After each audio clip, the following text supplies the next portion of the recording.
আসসালামু আলাইকুম আমার দিনের বোনেরা, আমার দিনের ভাইরা ভালো আছেন তো? আলহামদুলিল্লাহ, আপনার বোন ভালো আছে। আমি আজকে এখন রান্না করছি ইফতারের পর এই যে সোনা মুগুর ডাল। আমি ডালটা ভিজিয়ে রেখেছিলাম, এখন আমি কষাবো। বিসমিল্লাহির রহমানির রহিম।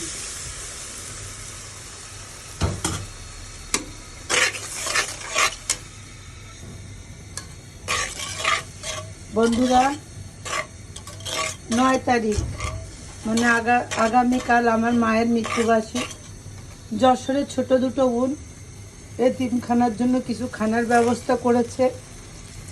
সেখানে তারা এতিমখানায় মা বাবা ভাইয়ের জন্য এতিমদের জন্য খাবার দিয়ে আসছে। এতিমখানায় এতিমদের খাওয়ালে আমরাও তো এতিম মিসকিন, ওরাও দুই বোন যশোরে আছে। কাল মায়ের মৃত্যুবার্ষিকী, এজন্য আজকে ওরা দুই বোন হচ্ছে এতিমদের জন্য কারবেলার এতিমখানায় ওরা হচ্ছে খাবারের আয়োজন করেছে। দুই বোনে মিলে যা পেরেছে করেছে। আমরা 3টে বোন, ওদের বড়, যেতে পারিনি। যেহেতু এখানে খতম তারাবি হচ্ছে, আমরা দুই বোন এখানে খতম তারাবি পড়তেছি বাবা মায়ের জন্য মসজিদে, যার কারণে যেতে পারিনি। আমার দুটো বোনকে যেন আল্লাহ সুস্থ রাখে, আর আমার বাবা মা ভাইকে যেন আল্লাহ জান্নাতবাসী করে। জীবনে যত গুনাহগাতা করে থাকে তারা আল্লাহ যেন আমাদের উসিলায় যেন তাদেরকে মাফ করে দেয়। আমরা সবসময় তাদের জন্য আল্লাহর কাছে ক্ষমা ভিক্ষা চাই। আল্লাহকে বলি যে আল্লাহ যদি ওনাদের জীবনে যত গুনাহগাতা করে থাকে আপনারা মাফ করে দিন। ওনাদের কোনো পুত্র সন্তান নেই যে দোয়া করবে, আমরা কন্যা সন্তান হয়ে তাদের জন্য দোয়া করি। রব্বি হামুমা কামা রাব্বিয়ানি সাগীরা, রব্বি হামুমা কামা রাব্বিয়ানি সাগীরা, রব্বি হামুমা কামা রাব্বিয়ানি সাগীরা। আমার দিনের বোনেরা, আমার দিনের ভাইরা, কখনো ভাবিনি যে এত তাড়াতাড়ি মিসকিন হয়ে যাব। সবাইকে তো একদিন যেতে হবে, আমাদেরও যেতে হবে।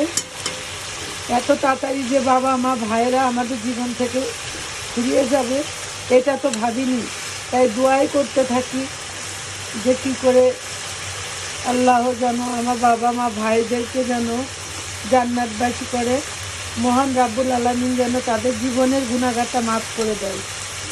আর আমরা যে মসজিদে তারাবি নামাজ পড়তেছি খতম তারাবি, আল্লাহ যেন খতম তারাবির যেন তৌফিক আমাদের দান করে, সুস্থতা যেন দান করে। এবার আমি গরুর মাংস মাসকলার ডালের মধ্যে দিয়ে দেব।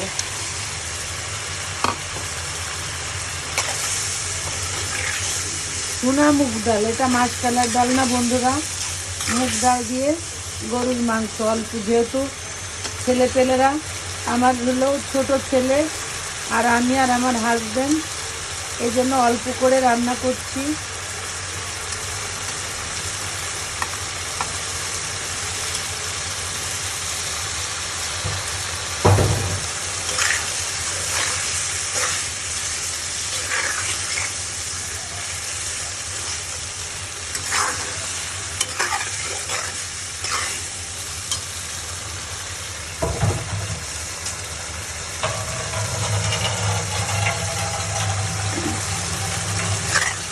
আমার দিনের বোনেরা, আমার দিনের ভাইরা, এই দেখুন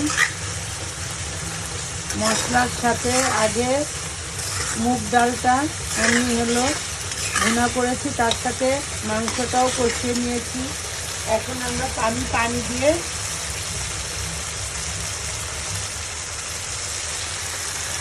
এই মাংসটা রান্না করতে বেশি টাইম লাগে না। এইভাবে ডাল দিয়ে যদি অল্প মাংস, 250 গ্রাম মাংস,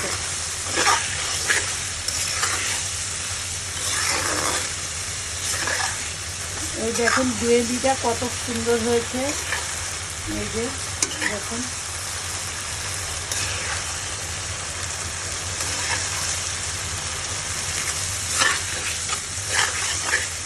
এবার এতে একটু পানি দিয়ে দেব। বিসমিল্লাহির রহমানির রহিম।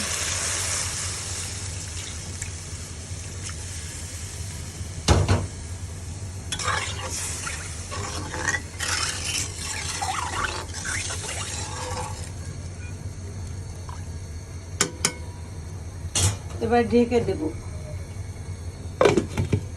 বন্ধুরা, আমার এই কথা যদি ভুলে থাকে ক্ষমা করবেন। লাইক কমেন্ট শেয়ার অবশ্যই করবেন, আর আমার বাবা মা ভাইয়ের জন্য দোয়া করবেন। আল্লাহ হাফেজ।